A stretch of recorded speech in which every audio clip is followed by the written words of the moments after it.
All right, everybody. Welcome to another week of a post-game recap show, sponsored by the Know here, the show to get you in the know. Tough loss. Felt like there was a couple times where the Saints might find a rhythm, and it just got thwarted by penalties or bad decisions or whatever it may be. But the Saints fall to the Texans, 13-20. It looks like they're going to remain in the third place spot.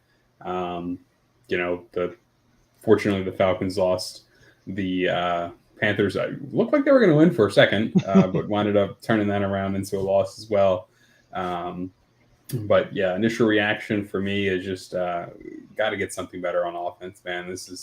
I know the defense slipped up in the beginning. I think they were maybe taken aback by Stroud a little bit, not being rattled like a lot of young quarterbacks are, but he's shown that poise all season so far. But the defense, hunkered down and didn't allow anything but a field goal in the second half. So you really got to win games when your defense does that. How you feeling? Initial thoughts, Jason? Yeah, I mean, speaking on the defense, I think the defense for the Saints with the opponents that the Texans have faced so far this year, they actually got to Stroud the most. They forced obviously Stroud's first interception of his career, just happened to turn it back over to him on the same play. But that's big. That's a momentum shift for your defense, and uh, evidently the Patriots are just terrible this year because they allowed the Saints to put up 34 points on them and just never found that offensive rhythm today against the Texans. Yeah, definitely. I know the Patriots, it might be one of those instances where it's one off. Like you've seen it before. It's just the Patriots are not good and they had their one off and were really bad, a combination of both. Um, but yeah, the Texans, like you said, I think the stat was 177 pass attempts to not allow a sack, and the Saints got them twice. Well, maybe three times. I can't remember exactly, but nonetheless, it was more than any team's done in 177 snaps on the passing, which is pretty crazy, all things considered.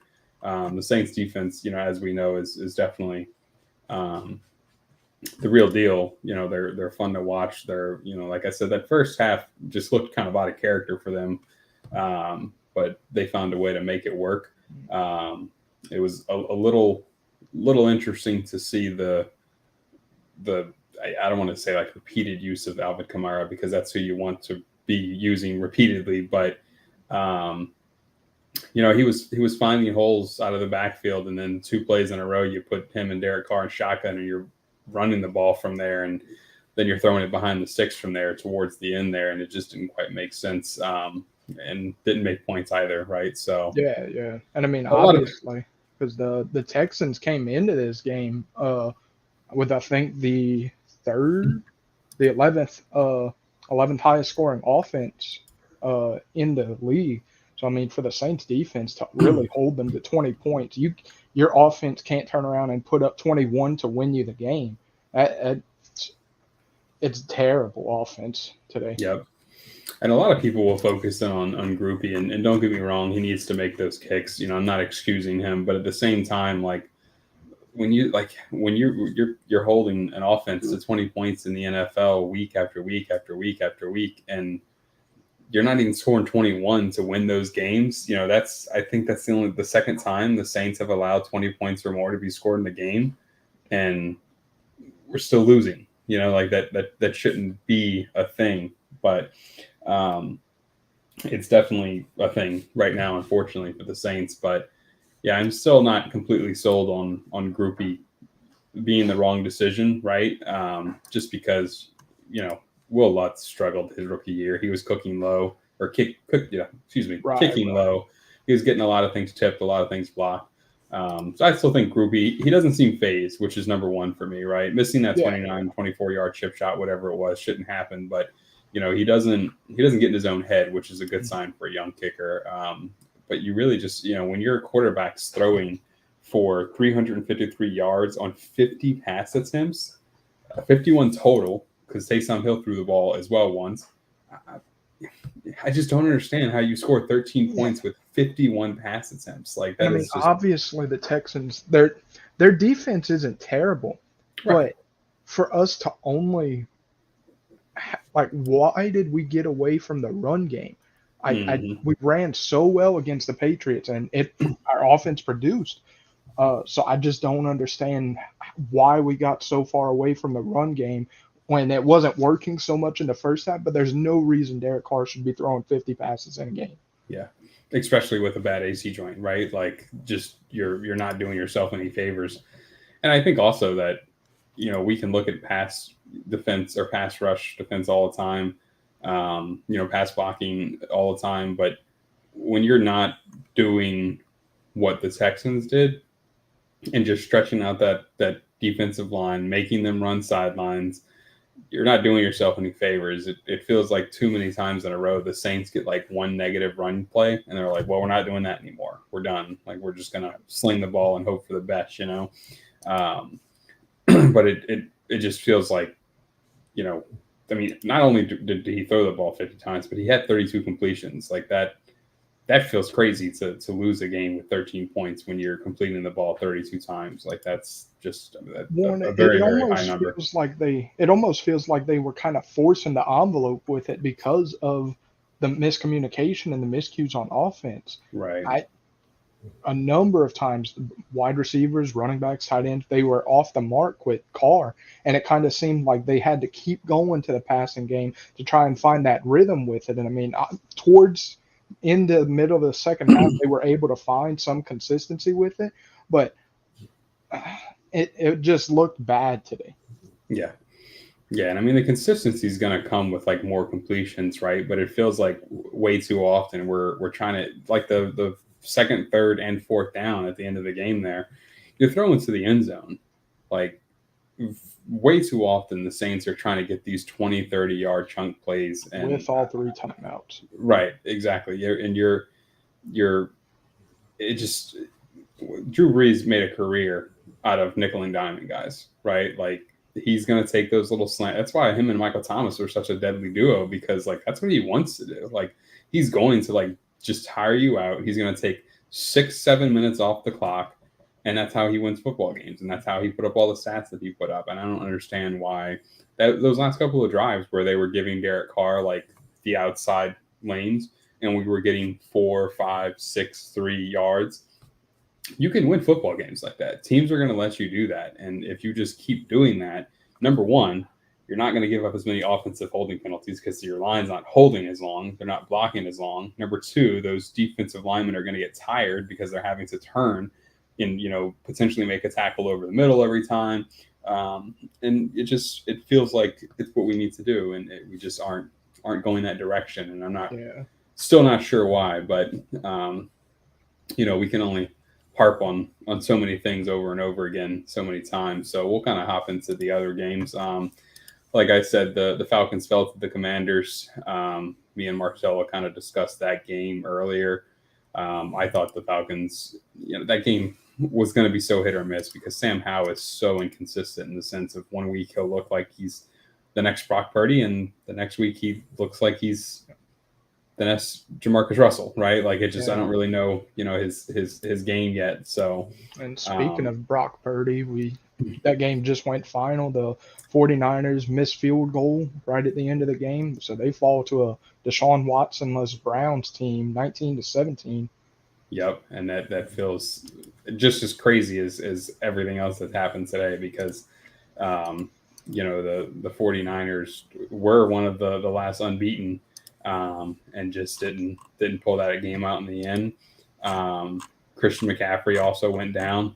Uh, don't know his full status there, but it's another Saints kicker who came up through the Saints special teams tree, and Dustin Hopkins. He wasn't here long, but it was another one with a chance in the kicking game. So, but that was on my list of games to watch because I thought the 49ers were just going to run away with that game, and I was wrong, very much so wrong. But here we are. So I know before hopping on, we mentioned the other undefeated team, the Eagles and the Jets.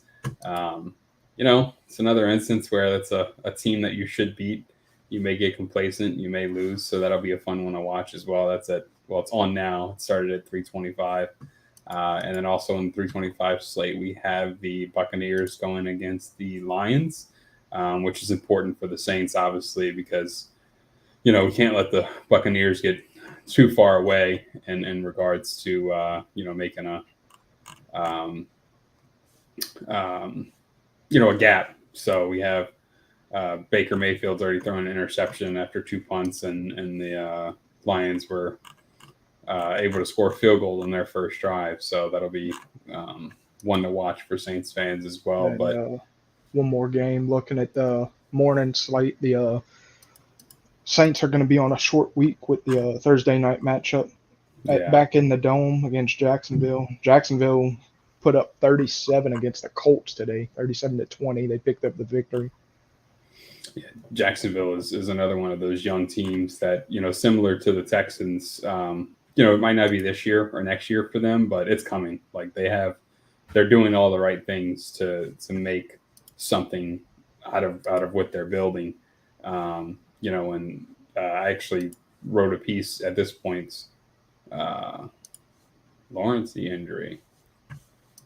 Yeah. I made a point with hiring the head coach. I wanted them to go after, the guy who's over the Jaguars right now, just because he's got history, right? And Doug Peterson, he's drug teams out of worse situations. Definitely. So I was leaning towards him, but a lot of injuries and big names around the league in general. I know they've just mentioned Trevor Lawrence's knee injury. He also had Christian McCaffrey, who we already talked about with the oblique injury. Ryan Tannehill had the ankle injury. Justin Fields, I know they said he went to the locker room for medical assistance, but I didn't hear anything about that. I'm sure it's out there somewhere. And then another one for the 49ers is Deebo Samuel with the shoulder injury. So it's a lot of offensive side injuries where around the league on the first slate of games today. Yeah, so. and you could look at the Saints game because Derek Carr went down. What it seemed like he was going to be, he was down on a knee. It looked like something was bothering him, but obviously it wasn't bad enough for him. He was able to play through it. Yeah. And then, on the offensive line, we lost Hurst, who came in for Penning, who, was supposed to not get the start today. And then within one drive, he was back out there. And then they lost on the right side. We had to send a guard out to tackle for concussion protocols. So, the offensive line that's already been a little all over is going to be all over again going into a short week. So hopefully we can get some of those guys back on that side. Although I didn't see any glaring issues with Penning's game today. We ran behind him a couple of times, and he was pushing a guy 5 yards forward. So that was nice to see. I just think we abandoned the run game, kind of like we talked about earlier, a little too soon. But we'll kind of recap this on a more positive note. I picked Kendre Miller as the Saints game to be an anytime touchdown scorer, and we just kind of abandoned the run. And I don't think Kendre really got more than 2 touches in the second half, so that didn't come out to be true. But I did get the Kenneth Walker. Since the slate has already started for the second half of the day, we'll just do a little bit of Week 6 Sunday Night Football action. So. We have the Giants at the Bills. Who do you got for anytime touchdown scorer for that game? Stephon Diggs is the obvious choice for me, but okay. I'll kind of go out on a whim and guy who hasn't really seen a whole lot of action yet this season. I'll say Dalton Kincaid for Buffalo. I think he could find the end zone against a depleted Giants defense. Okay, I like that. Yeah, I don't know if this one's going to be as I feel that the Kenneth Walker one earlier just felt easy, like plus 110. Like I was kind of shocked that it was even at that, but I liked it, so I was going to ride it. But I think Waller finally finds the end zone for the Giants. Saquon's apparently back, and that's going to take some pressure off of Daniel Jones to perform in the short game. But I think Darren Waller. Starts, number one, the question is still, is he going to, play? And I know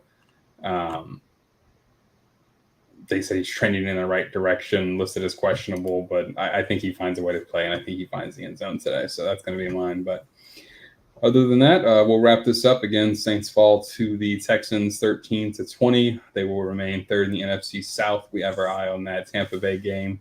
Again, this is the Kneaux Game Day post-game show to get you in the know. And still who dat at the end of the day. That, yeah.